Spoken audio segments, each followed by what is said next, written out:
because you chose to do another podcast before you spoke with us, Oof. you might get some same questions again. Okay, fair enough. But when you watch back that Miami game, I assume you watched it back. What were some of the things that stood out to you about the team's play and your play? To be honest, I've seen snippets of it. I've not seen it all. But again, I think our resiliency in terms of just continuing to push and fight, and the character that we showed, to concede, to go 2-2, then to continue to fight and push and ultimately get the third. That part was fantastic. How would you describe Leo Campagna pushing you into the goal after that goal?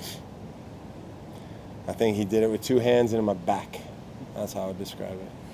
And didn't kind of stand there and let you turn around. Yeah, I guess. To be honest, I didn't even know it was him. I don't think I was too angry with the push. It was more so the nonsense afterwards. That's when the I saw the red in my eyes. But yeah, listen, in that moment, and then I was obviously a bit unhappy with probably how the referee handled it in terms of talking to me as opposed to talking to any other guys. But it is what it is. When you just be describing this as I watched it back. Okay. You pick up the ball. It bounces back to you after the goal. Yeah. Messi comes and knocks it out of your hand. And you kind of what are you doing kind of a thing. And then Campagna comes and pushes you in the back. You get out of the net.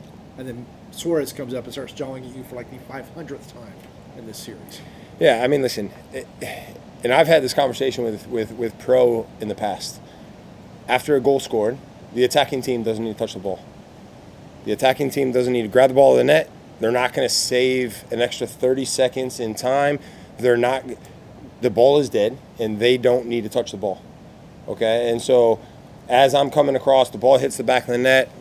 Now it's almost like bounced into my hand sort of thing because my momentum's taking me to that side of the goal. I've got the ball. As I start to turn, Messi's come running into the goal to try and grab the ball, right? To try and hurry it up to save 15 seconds. He's not going to save 15 seconds, and Pro's told me that before. So he then knocks the ball out of my hands because I'm not expecting anyone, right? And it was such a bang-bang play that I didn't even have time to think, right? The ball's in my hands, the ball's out of my hands. Fine, no problem. You grab the ball. As he grabs the ball, I'm not blocking him. He picks up the ball in the back of the net, continues to run. As I'm looking at him like, what the hell are you doing? You're not going to save 10 seconds. Then it's been, obviously watching the video back. Campagna, shoves me in the back with two hands. Now I'm a little bit angry. Waiting to get out of the net, as Dax described it. And at that point, Suarez is in my face. He's given his lip service. And at that moment, with how things unfolded, the referee not once spoke to them, but yet chose to then speak to me. And what did he say to you? He was telling me to relax. And I didn't understand where that was coming from since I had just been shoved into the goal with no talking to any of their players. Right. So, ultimately, they probably didn't save enough time to score the third goal, and we ended up getting the last laugh. So, all good. And your 500 and almost 600 appearances, has anything like that ever happened to you? It's not my first run-in with Suarez. So, but getting pushed into the goal, that kind of a thing. Probably not.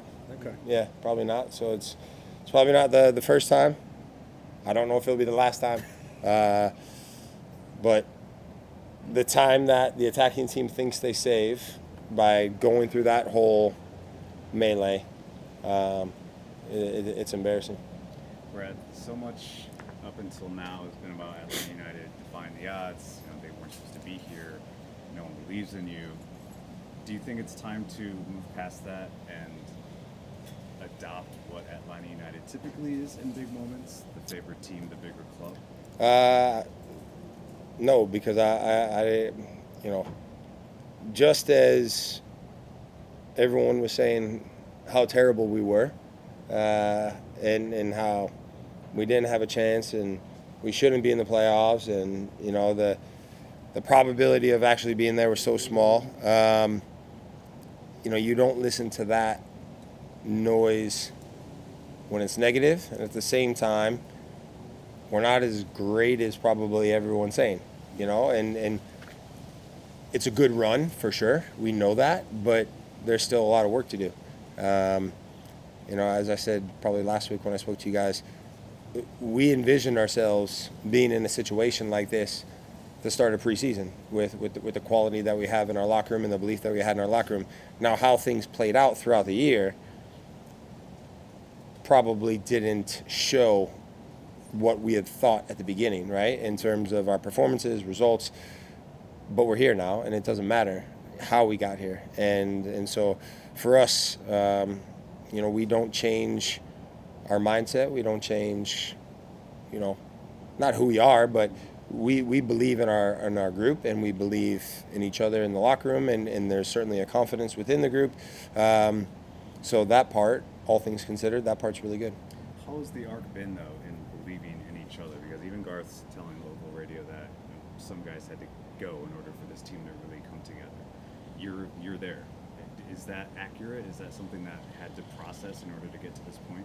I think when you hear his comments, when you see his comments, I think that probably stems more so on the conversations between players that left and conversations that were had with himself or others.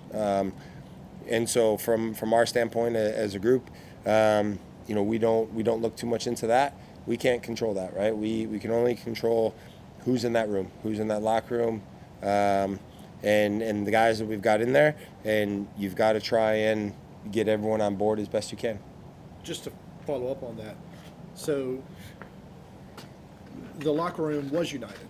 There weren't any personality issues that have since disappeared. We're Atlanta United, Doug. We're Atlanta United. That wasn't a yes or a no. Because I'm not going to answer that question. Okay. All right. That's fair. What's the hardest thing about a week like this, where you have 2 weeks, you have guys away, and you have to kind of keep the momentum going? Yeah. I was talking about it earlier, before we came outside for training. I was talking to somebody, and we were just saying, you almost just want to keep it going, right? And similar to the regular season, when you're in a good moment, a good run of form, you want to keep the games coming. Unfortunately, the international break probably comes at a not so great time for us in terms of where we're at, from a confidence standpoint, momentum, all of that. With that being said, we can't change it, and it is what it is. And obviously, we wish those guys well in terms of their games with their countries. Knock on wood, everyone comes back healthy and fit and ready to go. But from our standpoint of the guys that are here, it's about trying to kind of maintain and, guys that maybe haven't played as many minutes as they'd like, make sure they're get going again and get their legs, ready in terms of being able to contribute when needed. The other guys making sure they keep ticking over to be prepared not only for next week in terms of ramping it up for the game, but then obviously the game itself.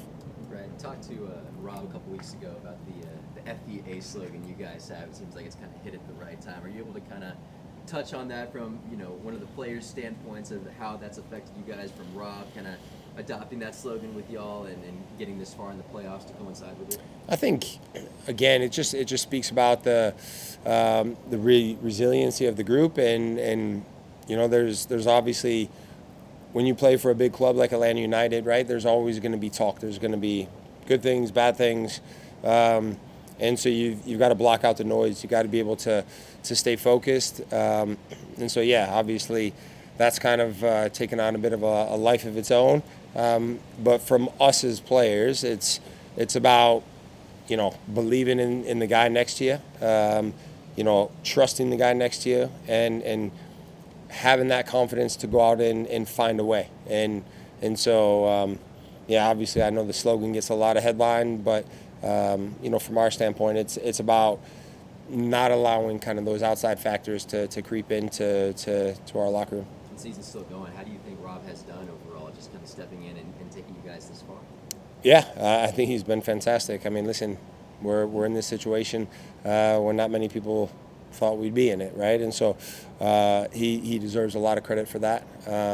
In terms of his belief in the group, how he prepares individually, individuals for the game, but then also us as a team collectively. And so that part's been fantastic.